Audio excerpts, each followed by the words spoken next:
નમસ્કાર. ધોરણ 11 કોમર્સ વિષય અર્થશાસ્ત્ર અને એમાં હવે આજે આપણે બીજું પ્રકરણ શરૂ કરવા માટે જઈ રહ્યા છીએ. ફંડામેન્ટલ કોન્સેપ્ટ એન્ડ ટર્મિનોલોજીસ, મૂળભૂત ખ્યાલો અને સંકલ્પનાઓ. અગાઉના પ્રકરણમાં આપણે અર્થશાસ્ત્ર વિષય પરિચય એન ઇન્ટ્રોડક્શન ઓફ ઇકોનોમિક્સ, એમાં અર્થશાસ્ત્રનો પશ્ચિમમાં ઉદ્ભવ, ભારતીય ચિંતન તરીકે કૌટલ્યનું અર્થશાસ્ત્ર અને આલેખ આકૃતિનું મહત્ત્વ તેમજ અર્થશાસ્ત્રનું મહત્ત્વ જેવા અગત્યના પ્રશ્નોની ચર્ચા આપણે કરી હતી. આ પ્રકરણમાં basic concept, fundamental concept and terminologies એટલે કે અર્થશાસ્ત્રમાં વપરાતા એવા કેટલાક શબ્દો, એવી કેટલીક સંકલ્પનાઓનો પરિચય આપણે અહીંયા મેળવવાનો છે. ત્યારે સૌ પ્રથમ તો આપણે આખા પ્રકરણનો એક ટૂંકો પરિચય પહેલાં મેળવી લઈએ. તો આમાં સૌથી પહેલાં એવા કયા કયા પારિભાષિક શબ્દો, પાયાના ખ્યાલો કે જેનો અર્થશાસ્ત્રના અભ્યાસમાં વારે ઘડીએ ઉપયોગ થતો હોય અને એ વારંવાર ઉપયોગમાં લેવામાં આવતા શબ્દો, ખ્યાલોનો આપણે વિસ્તૃત અર્થ સમજવો પડે. શરૂઆતમાં જ જેવા કે કિંમત અને મૂલ્ય, ઉપયોગિતાનું મૂલ્ય, વિનિમય મૂલ્ય અને ઉપયોગિતા મૂલ્ય વચ્ચે શું તફાવત છે. ત્યાર પછી વસ્તુ અને સેવા, વસ્તુઓના વિવિધ પ્રકારો, સંપત્તિ અને કલ્યાણ, સંપત્તિનો અર્થ અને તેની લાક્ષણિકતાઓ, સંપત્તિના પ્રકારો,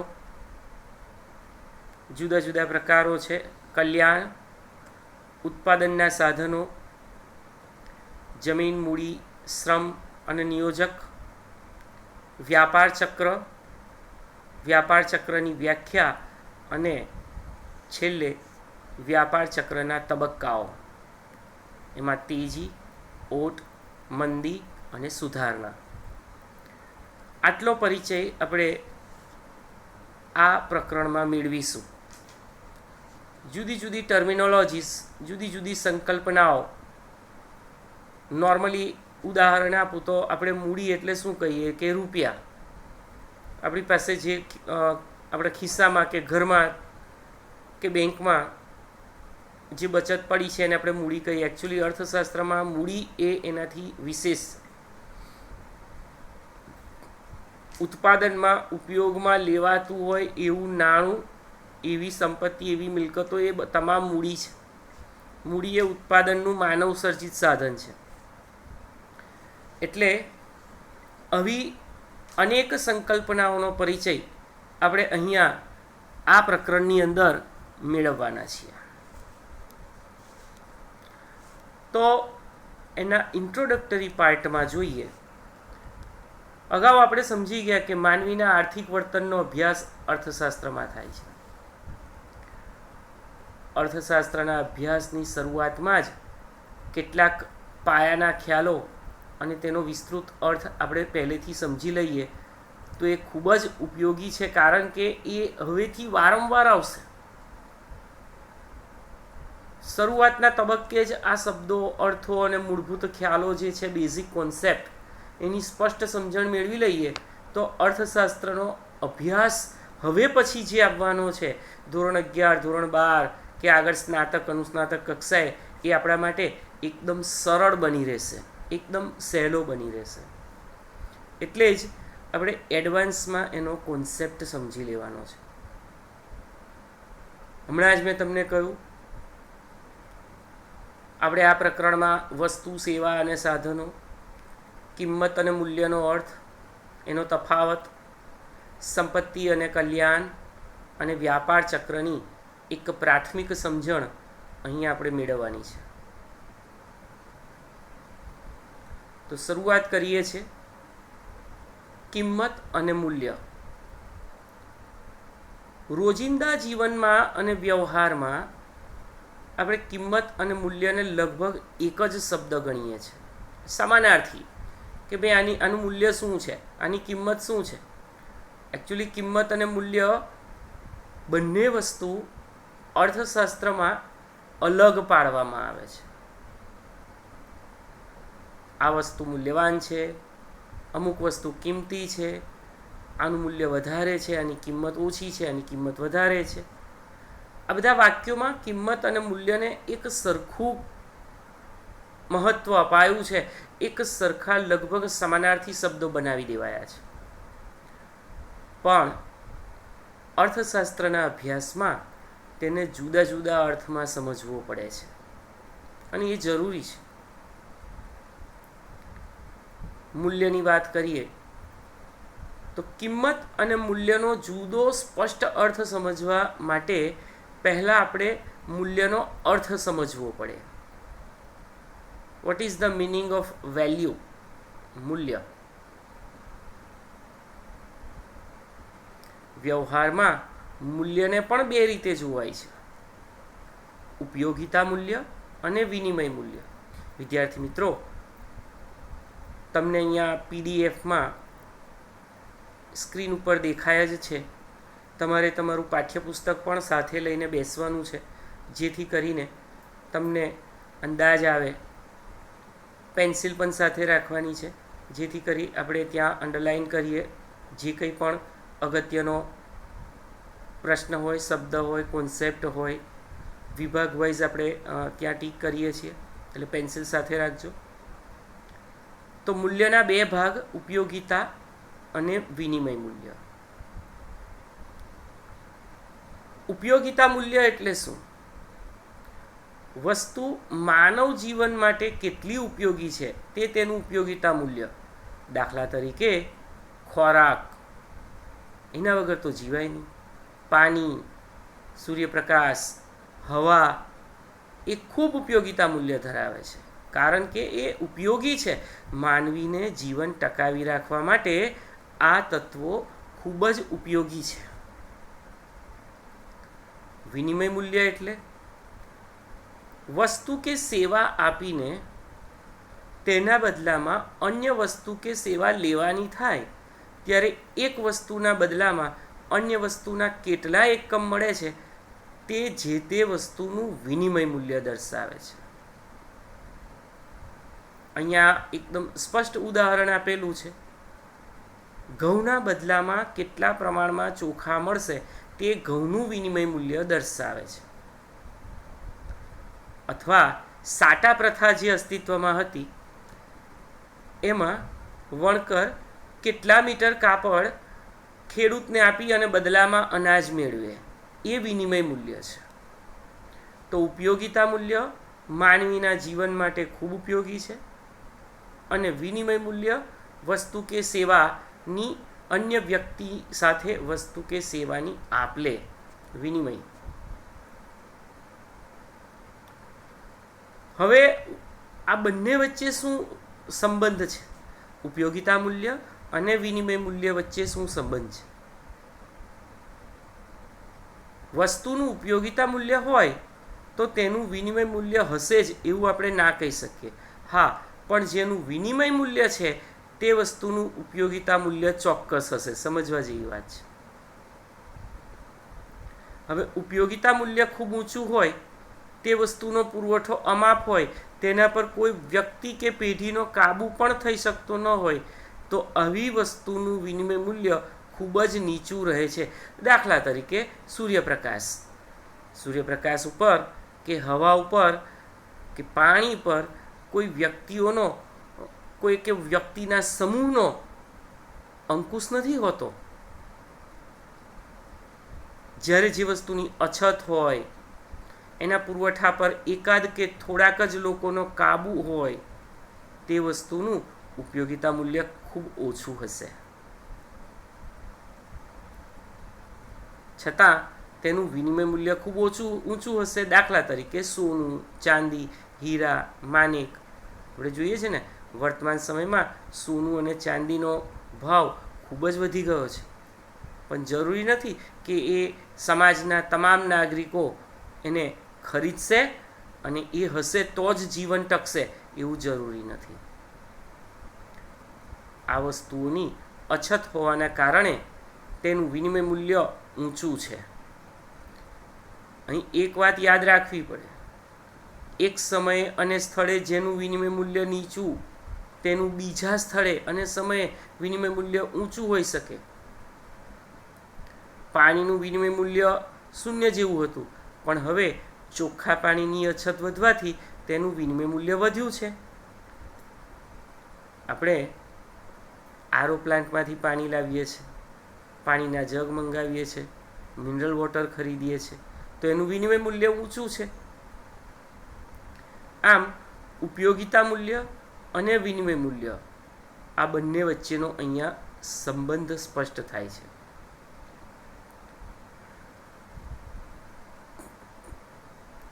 ઉપયોગિતા મૂલ્ય અને વિનિમય મૂલ્યના આ અર્થભેદને આપણે જાણીએ ત્યાર પછી ખાસ યાદ રાખવાનું કે અર્થશાસ્ત્રના જ્યાં જ્યાં મૂલ્ય શબ્દ વપરાય છે તો તે વિનિમય મૂલ્યના સંદર્ભમાં જ વપરાયો છે, એવું આપણે યાદ રાખીશું. એટલે અર્થશાસ્ત્રના અભ્યાસમાં મૂલ્ય શબ્દનો અર્થ છે એક વસ્તુના બદલામાં અન્ય વસ્તુના કેટલા એકમ કેટલા પ્રમાણમાં મળશે તેનું મૂલ્ય દર્શાવે છે. અને વસ્તુના બદલામાં નાણાંના એકમ ચૂકવવાના હોય ત્યારે વસ્તુના બદલામાં ચૂકવાતું નાણાકીય એકમ તે વસ્તુની કિંમત દર્શાવે છે. તો વિદ્યાર્થી મિત્રો યાદ રાખજો, મૂલ્ય એટલે વસ્તુ કે સેવાનું અન્ય વસ્તુના પ્રમાણમાં વિનિમય મૂલ્ય એટલે મૂલ્ય, વેલ્યુ. અને કિંમત એટલે વસ્તુ કે સેવાના બદલામાં ચૂકવાતા નાણાકીય એકમનું પ્રમાણ એટલે કિંમત. તો મૂલ્ય અને કિંમત આ બંને વચ્ચેનો મુખ્ય તફાવત, બેઝિક ડિફરન્ટ. અર્થશાસ્ત્રમાં જ્યારે પણ આપણે મૂલ્ય શબ્દનો ઉપયોગ કરીશું ત્યારે એવું સમજવાનું કે વસ્તુના બદલામાં વસ્તુનો વિનિમય, અને જ્યારે આપણે કિંમત શબ્દ પ્રયોજીએ તો સમજવાનું કે વસ્તુ કે સેવાના બદલામાં ચૂકવાતા નાણાકીય એકમનું પ્રમાણ. આટલું આપણે વસ્તુની કિંમત અને મૂલ્યના અનુસંધાનમાં યાદ રાખવાનું છે. આગળનો મુદ્દો જુઓ, વસ્તુ અને સેવા, ગુડ્સ એન્ડ સર્વિસીસ. વસ્તુ એટલે શું?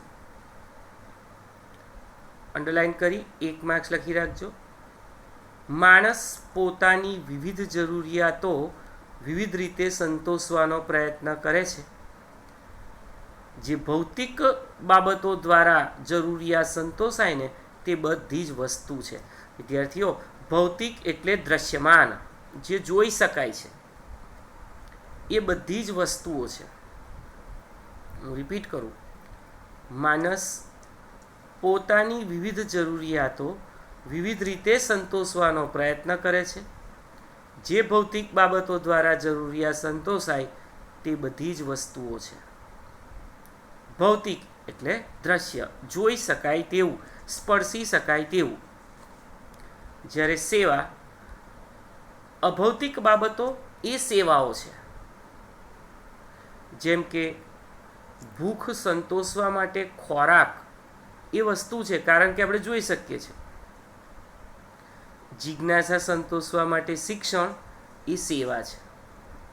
શિક્ષણ એ અભૌતિક છે, અદ્રશ્ય છે, એ સેવા છે. એ આપણી ક્યુરિયોસિટી, આપણી જિજ્ઞાસા વૃત્તિ સંતોષે છે. એને જોઈ નથી શકાતી, એને માપી નથી શકાતી, યુ કેન ફીલ, એને અનુભવી શકાય છે. તો વસ્તુ અને સેવા વચ્ચે મુખ્ય તફાવત જે છે તે વસ્તુ ભૌતિક છે અને સેવા અભૌતિક છે. વ્યક્તિની જરૂરિયાતો ભૌતિક અને શારીરિક હોય છે, તથા ઘણી અભૌતિક અને માનસિક પણ હોય છે. જો ભૌતિક એટલે દ્રશ્યમાન, શારીરિક, અભૌતિક એટલે અદ્રશ્ય અને માનસિક. આ જરૂરિયાતોનો સંતોષ પણ ભૌતિક અને શારીરિક રીતે હોય છે તથા અભૌતિક અને માનસિક રીતે હોય છે. ખાવું, પીવું, મુસાફરી કરવી, રમવું આ ભૌતિક અને શારીરિક છે. તમે જુઓ, જેને સંતોષનારી બાબતો પણ ભૌતિક એટલે કે માપી શકાય તેવી હોય છે. દાખલા તરીકે ખાવું અને પીવું, ખોરાક માપી શકાય, જોઈ શકાય. મુસાફરી, વાહન જોઈ શકાય. જે વસ્તુ છે અને માનસિક જરૂરિયાતો સંતોષનારી બાબતો જે છે એ સેવા છે. દાખલા તરીકે તમે ફિલ્મ જુઓ છો, તો એ ફિલ્મ જોયા પછી તમને માનસિક જે કંઈ પણ ચેન્જ લાગે, પરિવર્તન લાગે, મનોરંજન મળ્યું, તો એ સેવા છે. એવી જ રીતે ભૌતિક વસ્તુઓ અને અભૌતિક સેવાઓ એ બંને વ્યવહારમાં જુદા પડે છે. તો આ હતું ગુડ્સ એન્ડ સર્વિસીસ. આના પછી વસ્તુઓના પ્રકારો છે, જે 3 માર્ક્સની ટૂંકનો જ છે, જે આપણે નેક્સ્ટ પીડીએફમાં જોઈશું. ત્યાર પછી સંપત્તિ અને કલ્યાણનો પરિચય પણ મેળવીશું. અહીંયા આજે આપણે મૂળભૂત ખ્યાલો અને સંકલ્પનાઓનું આ પ્રકરણ શરૂ કર્યું અને એમાં કિંમત અને મૂલ્ય, ઉપયોગિતા મૂલ્ય, વિનિમય મૂલ્ય એ બંને વચ્ચેનો સંબંધ તેમજ વસ્તુ અને સેવા એનો પરિચય મેળવ્યો. આને રિલેટેડ તમે સ્વાધ્યાયમાં જોઈ શકો છો. ચોથાનો પહેલો પ્રશ્ન, કિંમત અને મૂલ્યનો અર્થ આપો. તો કિંમત અને મૂલ્યનો અર્થ જ્યારે તમે આપો ત્યારે ઉપયોગિતા મૂલ્ય, વિનિમય મૂલ્ય અને બંને વચ્ચેનો સંબંધ એ સમજાવવાનું રહેશે. ત્રીજાનો બીજો પ્રશ્ન, વસ્તુ અને સેવાનો અર્થ. તો એ વસ્તુ અને સેવાનો અર્થ એટલે 2.2 મુદ્દો જે છે એ લખવાનો રહેશે. બસ આ 2 હોમવર્ક છે. મૂલ્યનો અર્થ બીજાનો પહેલો પ્રશ્ન છે. એટલે તમે સ્વાધ્યાય જોશો એમાં તમને આજનું જે કન્ટેન્ટ આપણે અહીંયા ડિસ્કસ કર્યું એ સ્વાધ્યાયના પ્રશ્નોમાં મળી રહેશે. કિંમત અને મૂલ્ય, વસ્તુ અને સેવા. તો એ હોમવર્ક પતાવવાનું છે. ચોપડો બનાવ્યો હશે એમાં બીજું પ્રકરણ ટાઇટલ લખી અને આજના ચાલેલા પ્રશ્નો બીજા, ત્રીજા અને ચોથા સ્વાધ્યાયના બીજા, ત્રીજા, ચોથા પ્રશ્નમાં આપેલા છે. તો એ ત્યાંથી એના જવાબો સહિત એ પ્રશ્નોત્તર લખવાના. Thank you.